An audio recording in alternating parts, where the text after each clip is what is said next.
अगर किसी को गलत फहमी हो, मैं मानता हूं सरकार के हाथ लंबे होते हैं, लेकिन जनता से लंबे नहीं होते हैं।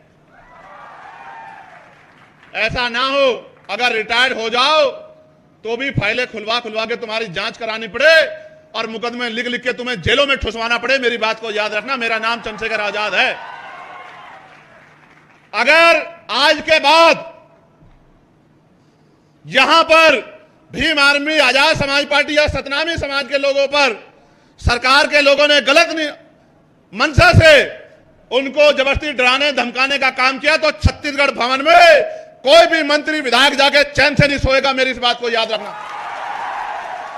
आपको हमारे हाथों की लंबाई का एहसास नहीं है मुख्यमंत्री जी। अगर एहसास करना हो तो 11 सितंबर को हम लोग दिल्ली जा रहे हैं।